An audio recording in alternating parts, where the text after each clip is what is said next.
Rock'n'Roll, ja, wie ihr gesehen habt oder gehört habt, sie läuft. Aber mehr noch nicht. Also habt ihr ja auch gerade gesehen, beziehungsweise gehört. Bedingt durch den kompletten Umbau auf diese 56er Drosselklappe ist natürlich das alte Kennfeld, was ich noch hatte von dem Achtelmeile-Renner, wo der noch in dem Duke-Rahmen drin gesteckt hat. Ich blende es mal oben ein.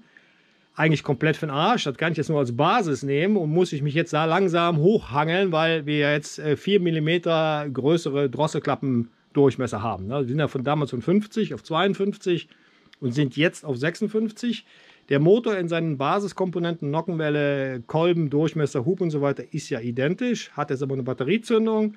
Also daher muss man auch immer aufpassen, dass die Batterie gut voll ist, weil so lange kann man mit dem Ding natürlich auch nicht testen hier.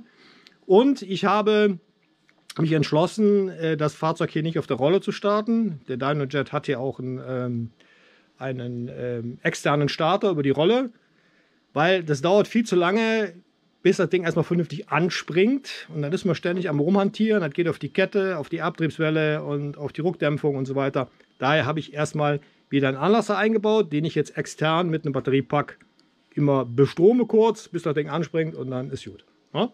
So läuft es. Allerdings muss ich auch noch meine Abgasanlage vernünftig mal umbauen, weil hier diese ganzen Lüftungsrohre, die ich da benutze für unten einen Auspuff, die fliegen mir permanent in Fetzen hier, weil das Ding so rausballert, weil ja auch das Kennfeld noch komplett daneben ist. Bis das alles steht und das Fahrzeug vernünftig rennt und dann auch dementsprechend nicht 3 Meter Flammen hinten raus wächst, dauert das noch ein bisschen. Ja, wir haben ja auch noch die zweite Einspritzdüse dabei. Ne? Da muss halt auch noch ein Kennfeld geschrieben werden, beziehungsweise halt eine Anpassung zur Haupteinspritzdüse. Und dadurch ist immer entweder zu viel oder zu wenig. Oder, ne? Also es dauert noch ein bisschen. Daher sehen wir heute über das Ding nichts mehr. Leider, aber ich wollte euch nur mal kurz eine Info geben. Sie läuft. Noch nicht vernünftig, aber sie läuft. So, was jetzt kommt, heute in dem Bericht, das schauen wir uns jetzt an.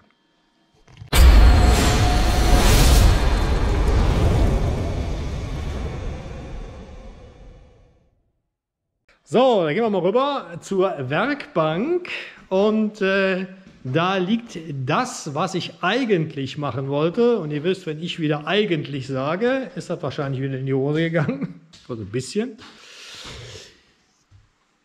Da liegt der GS250 Motor, beziehungsweise die beiden Motorgehäusehälften, Kurbelwelle und so weiter, hattet ihr ja schon gesehen, habe ich euch ja schon gezeigt, ist hier alles wieder da und den wollte ich eigentlich heute schon mal als Motorblock oder Grundblock mit euch zusammenbauen. Habe auch schön die Kamera drauf gehalten, alles wunderbar, gelagert schon, das habe ich alles schon aufgenommen. Und dann wollte ich das Getriebe zusammensetzen und stelle dann fest, dass der liebe Micha leider was vergessen hat. Und zwar, ich habe in der Stückzahl mich vertan, habe nur einen Nadellager bestellt, die gibt es ja noch, Gott sei Dank, und habe leider auch den Sprengring, diesen Sicherungsring, der hier reinkommt, vergessen, weil der ist nämlich kaputt. Das ist ein spezieller Ring, spezielles Maß. Ja, kann man nichts reintüdeln, daher das Getriebe wird dann leider nicht fertig, daher kann ich den Block auch erstmal heute nicht zusammenbauen. So. Aufgeschoben ist nicht aufgehoben.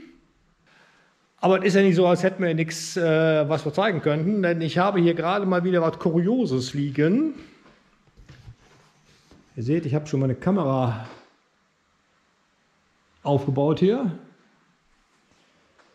Und hier liegt schon ein Stück eines Euro 5 Enduro Motors, einer Husqvarna 701. Ja, und was es damit auf sich hat, das gucken wir uns jetzt mal genau an. Ne? Würde ich sagen, Kamera angeschmissen, los geht's.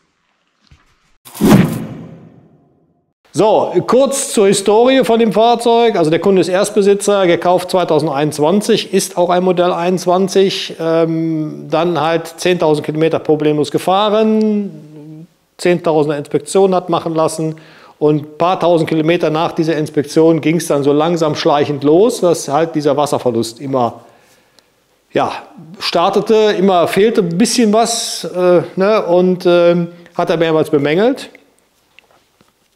Zweimal, so viel ich weiß, bei seinem Vertragshändler und hat dann beim zweiten Mal auch das nochmal richtig prüfen lassen, offiziell mit Rechnung, allem Zick und Zack. Aber da wurde auch nichts festgestellt, wurde wohl abgedrückt, beziehungsweise es wurde wohl auch ein CO-Test gemacht, ich weiß nicht genau. Aber es hat sich daraufhin, also es hat sich nichts ergeben, man konnte so nichts feststellen.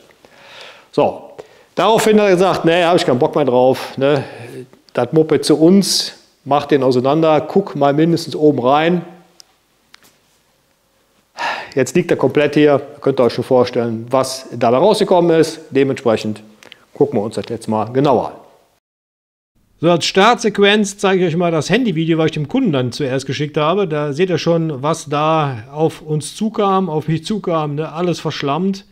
Richtig fette Ölschlammablagerungen auf der Nockenwelle, auf den Kipphebeln, in den Ventilfedern, überall hing das Zeug. Und wo ich die Lichtmaschine dann abgemacht habe, dann konnte man schon sehen, auch alles voll Ölschlamm da unten dran. Ja, da war klar, was passiert war. So, schauen wir uns die einzelnen Bauteile jetzt mal an und ihr seht hier, der Ölschlamm ist selbst nach 2 Waschgängen nicht wirklich restlos aufgelöst bzw. abgewaschen worden. Überall da, wo diese weißen Flecken sind hier an diesen Bauteilen, war halt dieses Zeug, das hat halt reagiert mit meinem Reiniger. Und ihr seht hier, ne, das ist immer noch hier drin. Also das nur noch richtig mechanisch mit der Bürste rausholen. Und hier seht ihr mal die Kupplung, die habe ich noch original gelassen. Also nach dem Ausbau. Was das für eine Sauerei ist. So, und vor der Frage, wo kommt das her, kommt erstmal die Frage, wie kann sowas entstehen? Und entstehen kann sowas, wenn halt wie gesagt leicht Kühlmittel immer eingetragen wird in euer Schmierstoffpaket, also in euer Öl. Und verantwortlich für diese Sauerei ist der Bestandteil im Kühlmittel, und zwar das sogenannte MEG, heißt voll ausgesprochen Monoethylenglykol. Ja? Ist ein zweireihiger Alkohol, der da drin ist, also quasi die Frostschutzkomponente unter anderem im Kühlmittel. Und wenn die halt in leichten oder immer in, nicht homöopathischen Dosen, aber in ganz leichten kleinen Dosen immer eingetragen wird, reagiert halt dieser Alkohol natürlich mit eurem Öl, weil Alkohol hebt ja auch Schmierung auf, ne, wissen wir ja. Und dementsprechend fängt dann an, dieser Ölschlamm sich zu bilden. Natürlich noch ein Nachteil von Ölschlamm, ne, es schmiert nicht mehr oder es schmiert nicht mehr so, wie es schmieren soll. Das Öl kann nicht mehr seine Funktion voll erfüllen und dann haben wir dieses Problem. So. Was nämlich dann jetzt hier durch diesen Ölschlamm passiert ist, sehen wir gleich. Kommen wir jetzt erstmal dazu, wie ist das Zeug überhaupt da reingekommen. Ne? Weil, ne, wie gesagt, normalerweise geht das ja relativ schnell. Ne? Das Kühlsystem bricht irgendwie zusammen. Öl im Wasser, Wasser im Öl. Wir wissen Bescheid, die Karre qualmt, die Karre stinkt, die Karre hat Cappuccino im Öl, am Schaugas gut zu erkennen. Hier leider nicht passiert, weil nach der Demontage der Zylinderkopfdichtung muss man mal ganz vorsichtig sein, damit halt nicht hier das Wasser, was hier da drunter klebt noch, dann halt auf den Zylinder drüber läuft und uns eben halt dieses Bild versaut. Aber hier konnte man gut bei der Abnahme der Kopfdichtung erkennen, wie hier Kühlmittel in Richtung Ölkanal gelaufen ist. Also hier hat man eine Undichtigkeit und hier hat man eine Undichtigkeit, also in Richtung Brennraum. Und wahrscheinlich war das halt so eine Kettenreaktion, ein leichter Eingang oder eine leichte Undichtigkeit zum Brennraum. Der Zylinderkopf ist in dem Bereich, also Einlassventil hinten links, auch leicht eingeklappt, wenn man hier Tallinie halt drüber legt. Ja, der ist also der Klassiker, auf jeden Fall Kopfdichtung Schaden. Wasser wurde hier eingetragen, aber allerdings sehr, sehr, sehr wenig, weil das sieht man normalerweise auch am Kolbenboden. Aber hier ist nur so ein bisschen, ist die Öl. So, Ölkohle ist das natürlich eigentlich, oder ist das natürlich nicht. Das haben wir früher beim Zweitakter immer gesagt. Ja, wir haben ja jetzt hier einen Viertakter, der soll ja normalerweise kein Öl mit verbrennen. Und wenn er das nicht tut, haben wir da oben drauf natürlich eine reine Rußschicht durch die Verbrennung. Ja. Wenn die auch schön hart ist oder beziehungsweise richtig hart auf dem Kolbenboden sitzt und die ist nicht so einfach zu entfernen, ist auch alles gut. Wenn der Motor zum Beispiel viel Öl gefressen hat, kann man diese Rußschicht mit dem Daumen ganz einfach abreiben, stellenweise. Und da, wo stark Kühlmittel eingetragen wird, in dem Kolbenbereich, ist diese Rußschicht oft komplett weggewaschen. Also der Kolben ist da in dem Bereich, der Kolbenboden ist in dem Bereich relativ blank. Ja, das nur eben kurz zur Erklärung. Ölkohle haben wir früher mal gesagt beim Moped, ne? Beim Zweitakter. Das ist hier natürlich nicht richtig. Ölkohle verschwunden dadurch, ne? Aber das hätte man jetzt so anhand des Kolbenbodens erstmal nicht erkennen können, weil ansonsten ist da wirklich, ne, die Ölkohle ist schon hart, also alles so gut. Hat auch kein Öl gefressen. Aber es hat sich auf jeden Fall hier was bewegt, und zwar Kühlmittel in Richtung Ölkanal. So, und durch diese Bewegung oder beziehungsweise durch diesen Eintrag, der dann hier reingekommen ist, wird das Öl nach oben gepumpt. Oder da wird ja das Öl nach oben gepumpt und nimmt dann halt dieses Kühlmittel mit und wird dann oben schön von der Nockenwelle verkohlt. Als erstes. Und dann auch mit dem Steuerkettenspanner, der sich hin und her bewegt, hydraulisch, dann auch schön, der macht dann den Mixer und dann haben wir einen schönen Ölschlamm. Wie gesagt, Problem von diesem Ölschlamm natürlich auch, oder von diesem zerstörten Schmierstoffpaket, nennen wir das mal so, ist natürlich auch dann die Reibung bzw. die Schmierung wird aufgehoben. Und der Erste, der es dann erfahren musste auf seinen Druckseiten, war der Kolben. Diese Elco König-Kolben sind normalerweise über alles erhaben, endlich. Wir haben endlich einen Original KTM-Kolben, der richtig top ist. Aber der beste Kolben kann nicht arbeiten, wenn er hier keine Ölversorgung hat auf den Druckseiten. Und das hatte der wohl nicht mehr richtig. Und der ist jetzt runtergerockt auf 104,925. Ja, also normalerweise sind die 0,95 die A-Kolben. Und wie gesagt, hier fehlen jetzt schon mal 200 Hundertstel.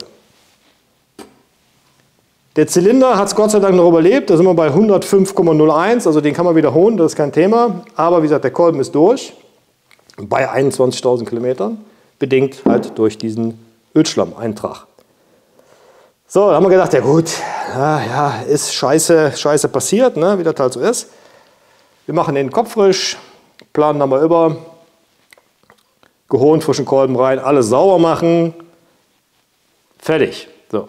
Nee, leider nicht. Dann habe ich die Kurbelwelle noch rausgeholt, habe die Kurbelwelle auseinandergepresst und jetzt haben wir leider hier auch ein Problem mit dem Pleulager. Ich zoome mal ran.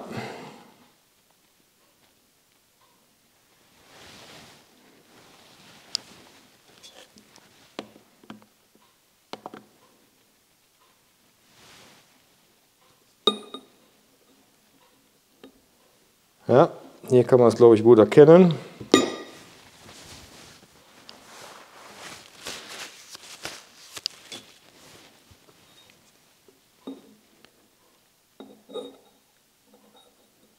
Gut, das Licht hier genau reinscheint.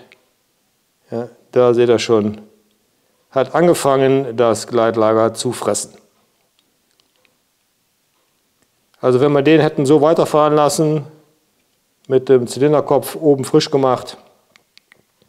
Wie gesagt, das wäre vielleicht noch 1000 Kilometer, 2000 Kilometer gut gegangen und dann hätte sich das hier komplett aufgelöst, wenn überhaupt, und dann hätten wir den nächsten Schaden gehabt. So, was haben wir hier liegen? Einen kapitalen Motorschaden. Da beißt leider die Maus keinen Faden ab, der Pleukit muss neu. Den gibt es leider nur komplett bei KTM Husqvarna mit Pleubolzen. Es gibt also keine Gleitlager einzeln, leider, ne? Weil sonst ist das Ding ja eigentlich noch in Ordnung. Aber hier muss halt, wie gesagt, der ganze Kit gekauft werden. Es gibt auch noch nichts im Aftermarket. Wössner oder Prox habe ich bis jetzt noch nichts gesehen. Der Zylinder kann gehont werden. Der ist jetzt nicht wirklich kaputt, Gott sei Dank. Da können wir noch einen B-Kolben reinsetzen. Aber der Kolben, wie gesagt, ist durch. Der muss neu. Alle Getriebelager müssen neu, Kurbelwellenlager müssen neu, weil wir nicht wissen, wie die Oberflächen von den Kugeln und von den Zylinderrollen aussehen, weil eben halt auch diese Lager natürlich in dem Ölschlamm gelaufen sind. Die Nockenwelle müssen wir komplett zerlegen, hier die Mimik muss raus. Das sitzt ja auch noch alles da unten drin. Klar, die auch sauber machen, die Lager müssen neu. Im Zylinderkopf die Nadellager. Ist ja auch, ne, da ist auch das Zeug überall noch dran hier. Das muss als penibelst gereinigt werden, dann am besten nochmal eine Ölspülung gemacht werden und. Die Ventilfedern sehen ähnlich aus. Hier ist auch innen drin alles noch in diesen Wändeln drin. Die sind noch nicht so teuer, da kauft man am besten ein paar neue, um das Zeug hier rauszukriegen. Also alles in allem eine sehr unschöne Geschichte, wegen so einem, in Anführungsstrichen, kleinen Schaden, den man leider nicht frühzeitig genug erkannt bzw. behoben hat. Jetzt ist das natürlich immer so eine Sache, ja, in der Garantiezeit da einzugreifen, wenn der Kunde sagt, ich verliere Wasser oder es ist immer ein wenig Wasser weg im Kühlsystem, ist natürlich auch für den Händler immer schwer nachzuvollziehen, aber im Endeffekt ist es ja so, wenn man das Fahrzeug dann, wenn der Kunde es bemängelt, dass wir eben halt einen leichten Wasserverlust haben, einmal korrekt neu entlüftet, dann den Kunden eine gewisse Strecke fahren lässt, dann wieder reinkommen lassen und dann nochmal kontrollieren. Und wenn dann das Wasser schon wieder weg ist, und man hat es wie gesagt selber kontrolliert, entlüftet, genau befüllt nach Anleitung, am besten so wie wir das mal gezeigt haben im Video, dann ist aber schon definitiv klar, da ist irgendwo ein Schaden, dann muss der Motor auseinander. Das ist nun mal so. Da geht kein Weg dran vorbei, weil das Wasser verschwindet nicht, verdunstet nicht. Es geht irgendwo hin, entweder ins Öl oder in den Brennraum. Wenn es eben halt über die klassischen Sachen nicht zu erkennen ist, also quasi Überdruck im Kühlsystem oder eben halt Cappuccino im Öl, kann es nur noch in diese Geschichte sein. Ja? Ich nenne das mal den schleichenden Tod. Und eine Erkennung im Ölschlamm ist relativ einfach zu sehen, nur so als Tipp.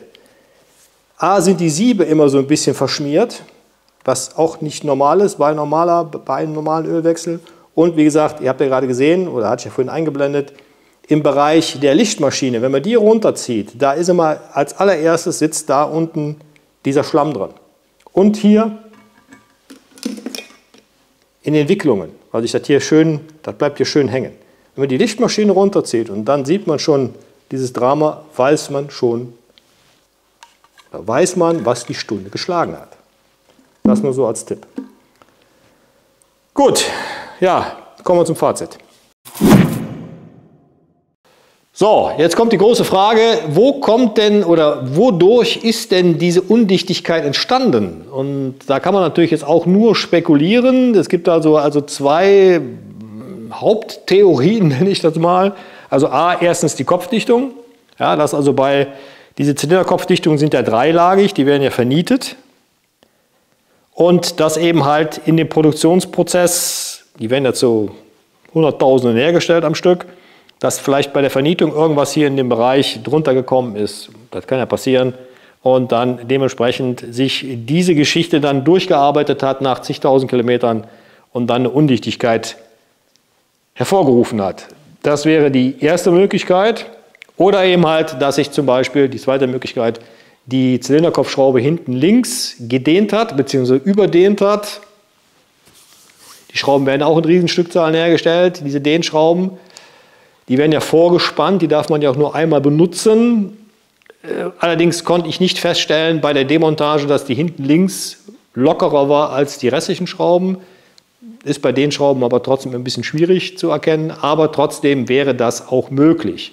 Meistens ist es aber so, wenn das passiert, zum Beispiel auch wenn das Gewinde unten rausreißt oder so, dass dann auch die Kopfdichtung so undicht ist, dass auch sofort Kompressionsdruck ins Kühlsystem reinbläst. Ja, oder eine Undichtigkeit von außen zu erkennen ist, dass da läuft Wasser raus oder Öl. Hat man ja auch nicht, also dementsprechend, ich tendiere eher zu einer schadhaften Zylinderkopfdichtung ab Werk bzw. ab dem Hersteller. Das wäre möglich. So, Vorgehensweise jetzt halt die klassische Motorüberholung inklusive Zylinderkopf planen. Sowieso müssen wir bei der 690er oder bei den 701ern immer, weil die kippen ja immer so leicht ein hier. Also einmal planen, neuer Pleuelkit, neue Lager, frischen Kolben, ja, B-Kolben, Eibalhonen, Thema erledigt. Dass es keine Aftermarket-Pleuelkits, hatte ich ja gerade erzählt, gibt, stimmt ja so eigentlich auch nicht. Wir haben ja ein Programm, Ja, Made in Taiwan, den haben wir ja letztens bei dem Projekt 690 Rennmotorrad für die Rennstrecke benutzt, eingebaut, bei dem Big Bore Motor mit dem 108 mm Super Duke Kolben. Da ist dieser Pleuelkit drin. Ne? Made in Taiwan, wie gesagt, von meinem Bearbeiter, hat er anfertigen lassen, diese Dinger. DLC-beschichtetes Nadellager, super geil. Bronzebüchse oben drin, Sonderbronze, also die originalen laufenden Stahl. Hier habt ihr dann sogar eine Bronzebüchse drin. Also vom Allerfeinsten können wir hier auch einbauen. Muss ich natürlich vorher erstmal mit dem Kunden abklären, ob er nicht lieber ein Originalteil haben will oder das. Ich würde immer auf das Nadellager wieder gehen, aber das sehen wir noch. So, kurz noch ein anderes Thema. Ihr erinnert euch das Video zum Getriebeschaden der Super Duke 1290. Da hatte ich ja zum Abschluss noch gesagt, wir können diese Getrieberäder mal bei der Firma RESV in Duisburg wieder mal prüfen lassen. Ihr erinnert euch, das ist diese Firma, die uns halt auch die Abtriebswellengeschichte da begutachtet hat. Ich blende es auch mal oben ein. Die können uns genau sagen, warum halt diese Getrieberäder denn so schnell oder warum diese Getrieberäder abbrechen oder so einen Zahlungsfall haben. Das Angebot habe ich jetzt erhalten, da liegen wir bei knapp 2.500 € und daraufhin hatte ich ja im Community-Tab mal reingeschrieben, wer da Bock drauf hat, uns da zu unterstützen oder wer das wissen will, kann gerne einen Tipp da lassen. Wenn wir den Topf voll haben, die 2,5, dann werden wir das Gutachten in Auftrag geben. Ich werde dann zu diesem Thema noch ein Live-Event starten. Dann können wir dann die Sache auswerten und können die Sache nochmal komplett besprechen. Ich wollte noch ein paar Leute dazu holen. Dann ist noch nicht ganz klar, ob das klappt, aber das werden wir dann sehen, wenn wir denn den Topf zusammenkriegen. Ja? So, der Link, den gibt es da oben, den Paper-Link. Da könnt ihr gerne was da lassen. Und dann würde ich sagen, ja, sind wir fertig für heute. Ja? Ihr wisst, wie es geht. Abonnieren muss ich keinem erklären. Deswegen würde ich sagen, haut rein. Bis dann. Wir sehen uns in 14 Tagen und tschüss.